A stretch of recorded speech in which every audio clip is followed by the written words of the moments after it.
Hello, welcome back. I hope you've enjoyed the other two episodes that we have featured for aspiring authors and writers. My name is Felicia Kelly Brookins, and I am the founder of Inspired Resources LLC, Aspiring Authors and Writers Workshop.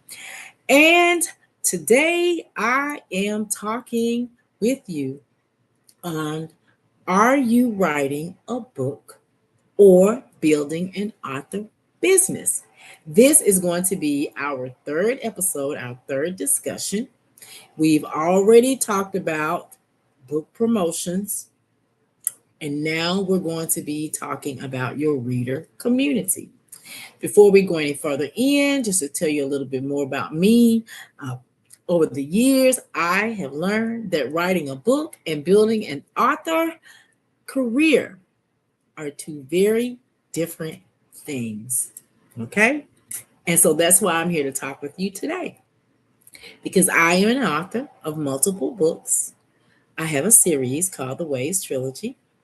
My stories have expanded beyond the pages of a book into stage productions, theater vignettes, mental health discussions, workshops, workbooks, community programs. I am also a two-time award-winning best screenwriter at the Jackson Film Festival, and I founded the Write the Vision Writers Workshop for aspiring authors and writers, as well as I have a nonprofit, which is called Safe Space, where we discuss teen and mental health issues.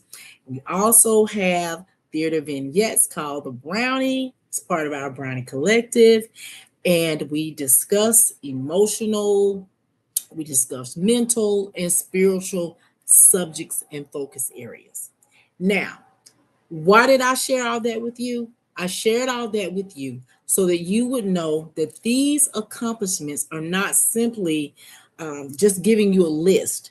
These accomplishments are shared with you today because I want you to understand what happens when you decide to treat your book as a business and not as something that is just your final destination. Okay.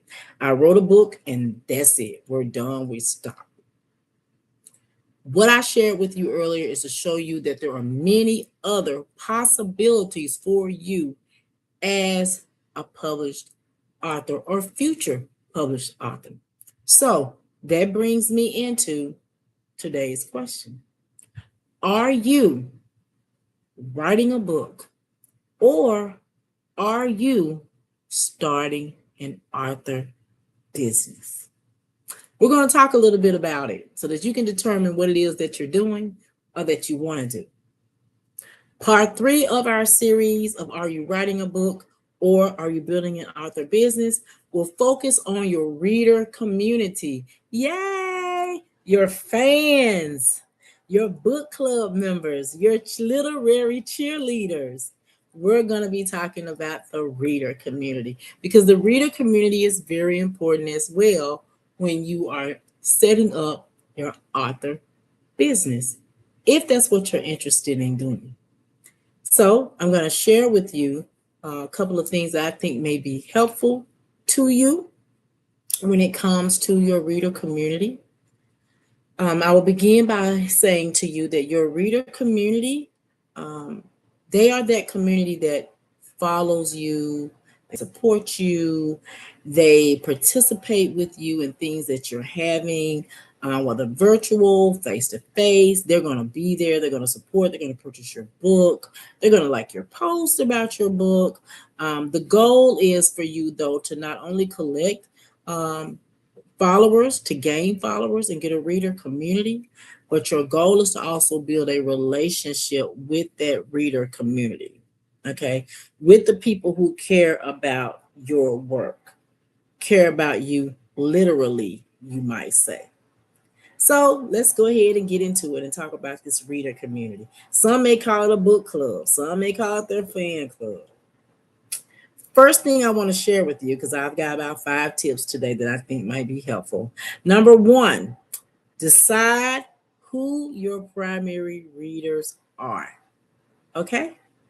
Decide who your primary readers are. You cannot build a strong reader community without knowing and understanding who you are serving with that book or with those products and services that come from that book. Okay? Decide who your primary reader is. Find out what their interests are. Find out what their values are. What are their reading preferences? Even find out the reason why they chose your book. How about that? Find out. Reach out to your fans. Do a post. Do a poll. Why did you choose my book? Why are you a fan of my book? Why did you choose me as one of your favorite authors? Me and my work. Make sure you check that out. Okay? That is important to know who your people are around you that are your fans. Because a book written for everybody is for nobody. Did you hear what I just said? The book that is written for everybody is written for nobody. You have to tune into and key in on who your primary readers are. That's number one. Number two, invite your readers into a meaningful conversation. Your readers are your fans. Your book club members, they want opportunities to discuss your book with you. They want to tell you how it made them feel. They want to ask you questions. They want you to remember the things that they say to you during those discussions. When you ask them, did you enjoy the book? Give them a little bit more meat so that they can have a memorable discussion with you, a conversation with you, even with that question.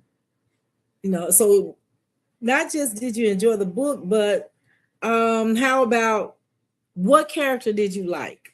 What character didn't you like? What truth did you find in this book? What was it that you could connect to in this story? You may want to ask them, what would you have done differently than this character in the book? Which family pattern is familiar to you? Who in this book, which character do you best relate to? I know with my series, The Ways Trilogy, Sister Nadine's Ways, when people read that book for the first time, we talk about Nadine, and I ask them, have you considered that she may be a victim in all of this? Oh, that really gets them going then. That really gets a deep conversation going into so many other things. It begins to be like peeling an onion off because it just trickles down to so many other things dealing with this character and the things that she's done and what they see in this book and how they emotionally connect with her. I may even ask them, so who in the book do you connect with the strongest and why? And they share that with me. That's a whole nother conversation. We get to talking about, so how do you feel faith and church leadership fit into this issue that we have when it comes to mental health? That's a whole conversation right there. They get engaged. It becomes meaningful conversation that they're not too soon to forget. So remember, tip number 2, make sure that you invite your readers into a meaningful conversation. Number 3, give your community a place to gather. Social media, what if they go away? What if the algorithm changes? They don't see your stuff anymore, for whatever reason, because social media can be a very funny beast. You need to build other spaces where your readers can connect with you or stay connected with you. Why don't you have a Friday night, get together virtually, or maybe something on a Sunday, come together and talk about the book virtually, meet at a coffee shop, set a theme around something and invite your book club members or community readers to come out. Maybe you can send out a newsletter to them. Maybe you can do some live readings with them. Again, go to the book clubs. One of the things I really enjoy is there is a chapter here in Clinton, Mississippi, of members of Delta Sigma Theta Sorority Incorporated. And those members of that Clinton alumni chapter, they have always been so gracious as to host me for my series, each individual book. And we get together and actually have a face-to-face discussion, and it is very vibrant and robust, and we laugh and we talk with each other, and I bring the character to life for them, and they really enjoy it, and I do as well. And so even if all of them are not on social media, or maybe we're not all connected, we come together face to face, and that is the place where we gather to discuss this book. And I look forward to talking with the ladies of Delta Sigma Theta about my book and my characters, and they enjoy me coming to them to have that face to face discussion, because a lot of times when I'm there, I talk with them and interact with them in the role of the character, which is Sister Nadine Simmons. And there are times I will invite other members from my Brownie cast to come and also interact with them in the role that they are in the book. So, see, that's building a space where we can still connect, where we can laugh and fun and have a good time together. Now, not saying an email list is not important, because an email list is important. It can give you a direct contact to your readers, but that face to face, that is something you really should consider doing, because it's a whole different dynamic when they're in the room with the actual author and you're in the room with your fans of your book. Okay, that was number 3. Give your community a place to gather. Number 4, make your readers feel seen. Okay, don't just treat them like they're a list. Okay, you want to respond to their comments when they make comments about your book or they like something. You want to celebrate with them when they choose books, share their reflections, what they've said about you, speaking to them as an author, and what they've said about your book. Invite them to your future events that you're having. Again, the ladies of Delta Sigma Theta with the Clinton chapter. I have a theater vignette coming up that is tied into my book series. And because they have been so gracious as to host me several times as an author, I have made sure that I extend the invitation to them to come out and attend the theater vignette so they can see the characters in the book in even a whole new way through this theater brunch. It is a part of making them feel seen and also appreciated. And ask your readers their perspective. What do they think? Even choose some of them to be your beta readers if you have another book coming out. That's one of the other things I like to do, is I like to get the perspective from people who've already read book 1, Sister Nadine's Ways. When book 2 was coming out, Reprobate Ways, The Unveiling of Anne, I chose some of my community readers, book club readers, to be beta readers for that, because I appreciate their perspective and they understood already the bottom line of the series, the foundation of the series, and they were familiar with these characters and had emotionally and mentally connected to them. So make your readers feel seen, get them involved. Next, number 5, my final tip for you when it comes to your book promotions and determining if you are just writing a book or if you are starting an author business. Number 5, build around shared values. Okay?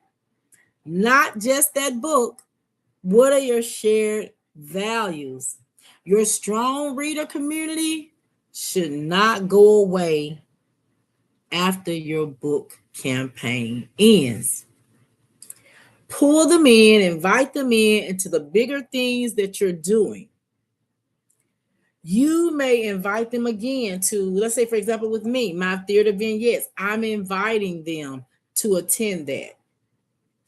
I am inviting individuals that have followed me to different events, looking for me at the public library, looking for me at the mental health event, because they know that I'm going to be there and they want a copy of that book or book 2 or 3. I invite them to these things and they come out. I would also say that inviting them to come out and sharing your values, that helps to create community. That helps to create community. So where you're going to be, let your fans know. Especially when you know there are things in that book that they have discussed a lot and you may be involved in something else around that. They definitely are interested in coming and they want to come out. So you should give them the opportunity to do so. That increases your community. It can help your community to grow as well. So hopefully these tips have helped you in deciding if you have just decided you're going to write a book or you're going to have an author business.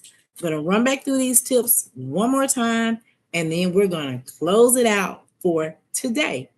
Now, number one, what was number one? Decide who your primary reader is. Identify your reader, their values, their emotions, their questions, their interests, what is the reason that they chose your book. Number two, invite readers into a meaningful conversation with you. Don't just ask them why did they enjoy the book. Ask them maybe, who was their favorite character and why, or what would you have done differently than this character. Get the conversation going. Number three, give your community a place to gather. Have a live reading, do a podcast, do a face-to-face event, something to give you all the opportunity to interact with each other. Don't always just interact on social media. Create a virtual event. Meet your readers. Number four, make your readers feel seen. Thank your readers. Ask them their perspective on your stories. Invite them to come out to your future events. Number five, build around shared values, not just that book, okay? Things that you know they like and love and things you're going to be involved in, invite that community out. Invite them to attend. That is all that I have. Again, my name is Felicia Kelly Brookins. I am the founder of Inspire Resources, LLC, Aspiring Authors and Writers Workshop. If you need my services as an author strategist or storyteller to help you get your book started, to help you count the cost of telling your story, to determine if you're writing a book or if you're starting an author business, please look for me and connect with me on social media at Author Felicia Kelly Brookins, or you can email me. My email address is authorfeliciabrookins@gmail.com. I look forward to seeing you and come and join me for our next book discussion. Never know, you might actually become a fan of the Ways trilogy.